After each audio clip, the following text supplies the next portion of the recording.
Yo, what's up, y'all? Freightliner Trucker Ty here. Alright, so I'm gonna tell y'all what happened one day when I was in Grayson, Kentucky. Now, if you've never been to Grayson, Kentucky, you have like the two truck stops on each end of the truck stop. Then you have the Kmart, the Shoney's, and the Smithfield cold storage. So one day while I was waiting for my load to get loaded at Smithfield, I bobtailed over to the Kmart, and then I walked across the street to the Shoney's. Now, when I walked across the street to the Shoney's and I got in the parking lot, another truck driver who was bobtailing pulled in and parked in the parking lot. Older white guy. He had his wife with him, older white woman. He gets out of the truck and he says, "Hey, you going in there to eat?" I said, "Yeah." He said, "Why don't you come eat with us?" And I was like, "Nah, I don't want to disturb you and your wife from eating." And he said, "Don't worry about it. Plus, you look like my adopted black son," which caught me off guard like a motherfucker. And then he says, "Matter of fact, if you come eat with us, I even pay for dinner." I said, "You paying?"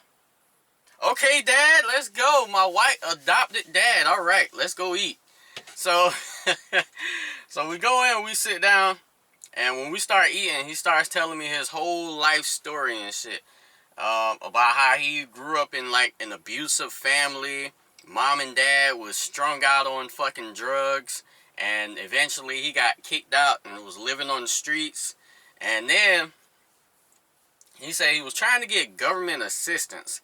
Check this crazy shit out.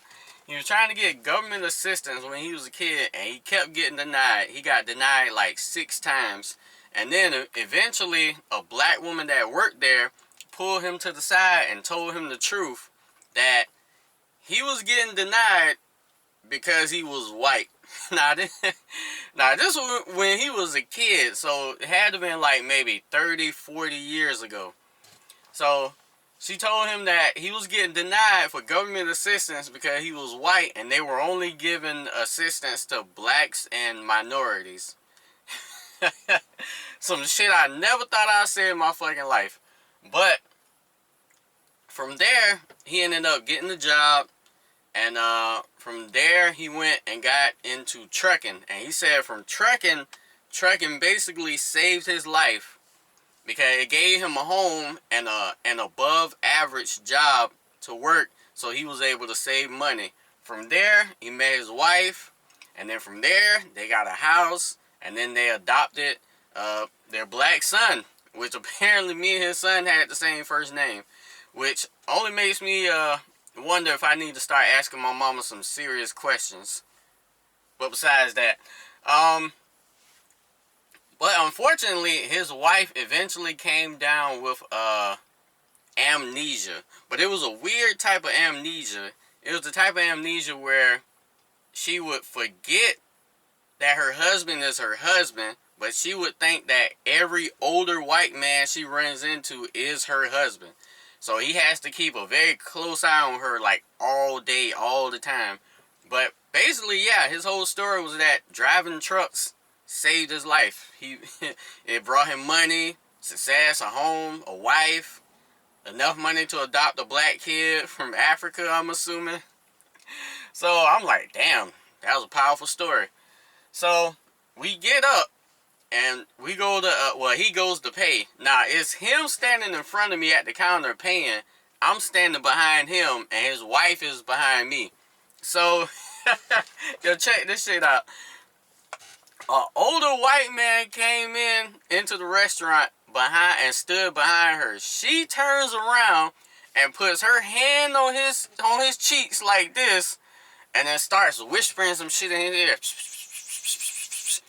Now, I don't know what the fuck she whispered in his ear, but she must have promised him like 1,000 blowjobs or some shit, because his face started turning red and he was getting all giddy and shit. He was like, wow. I was like, what the fuck? So I'm looking at the truck driver, and he still ain't noticed this shit. And I'm looking at my watch like, anytime now, some shit should be going down. So I take 2 steps back out of the line, because I already knew when he saw this shit, something was about to pop off. Right after that, he turns around and looks. Bruh, the look on his face was priceless. It was like he wanted to murder that old man at the same time, knowing that he couldn't do nothing because his wife couldn't help it. She had a medical condition, but he looked like he wanted to kill the guy anyway. So he hurry up and grabs her by the arm. Come on, let's go. And rushes out the door and shit. So we said our piece and I dipped and picked up my load and left. Now, the moral of the story is, every white guy does not enjoy white privilege. Let this be a lesson to the black people and the white people. Yeah, there are some people who get white privilege, but it's not all the white people. Some of these white people are just as poor as black people in the worst communities. Hence, trailer trash terminology type shit. And also, if your wife has amnesia and she thinks every man is her man, you better keep a close eye on her and never turn your back on her to pay for a meal. Matter of fact, that's it. Always remember, speed, time, distance. I'm out.